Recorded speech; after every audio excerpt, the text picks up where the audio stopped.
কি লোভ লাগছে তো? জানি লোভ লাগছে।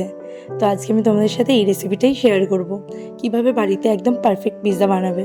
পিৎজা বানানোর জন্য প্রথমে আমি একটা বাটি নিয়ে নিয়েছি, তার মধ্যে দিয়েছি উষ্ণ গরম জল, যেটাতে আঙুল ছোঁয়ানো যায় সেরকম উষ্ণ জলে তোমার 2 চামচ মতন চিনি আর 2 চামচ ইস্ট দিয়ে আমি এটাকে ঢেকে রেখে দেবো 10 মিনিটের জন্য। আর এখানে একটা কথা বলে রাখি, যে কোনো ব্রেড বানানোর ক্ষেত্রে ইস্টটা কিন্তু একটা খুব গুরুত্বপূর্ণ বিষয়।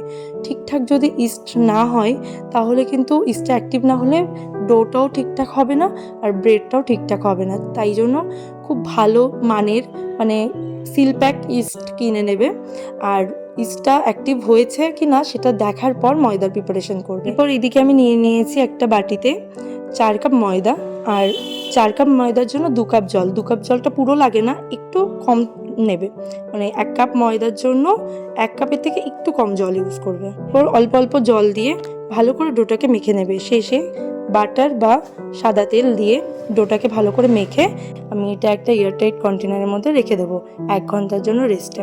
1 ঘন্টা পরে এই ময়দাটাই ফুলে পুরো ডবল হয়ে যাবে যদি ইস্টটা ঠিকঠাক হয়।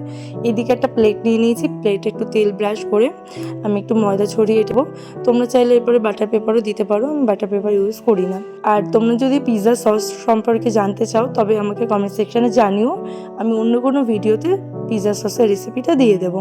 পিৎজা সস আর সামান্য একটু মেয়োনিজ দিয়ে ভালো করে মিশিয়ে ব্রেডটার উপরে লাগিয়ে দেবো, দিয়ে তারপর কিছুটা চিজ দেবো পেঁয়াজ ক্যাপসিকাম দিয়ে তারপরে চিকেনটা দিয়ে দেবো। চিকেন দেওয়ার পর দিয়ে দেবো পরিমাণ মতন চিজ, আর চিকেনটা আমি আগে থেকে ভেজে রেখেছিলাম।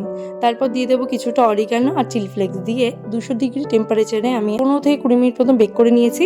তোমরা চাইলে গ্যাসেও করতে পারো, সেক্ষেত্রে মিডিয়াম আছে 20 থেকে 25 মিনিট মতন বেক করে নেবে। ব্যাস রেডি আমাদের পিৎজা। তোমাদের কেমন লাগলো অবশ্যই জানিও, ভালো লাগলো অবশ্যই একটা লাইক কমেন্ট শেয়ার করো, আর এইভাবে পাশে থেকে দেখা হচ্ছে নেক্সট ভিডিওতে।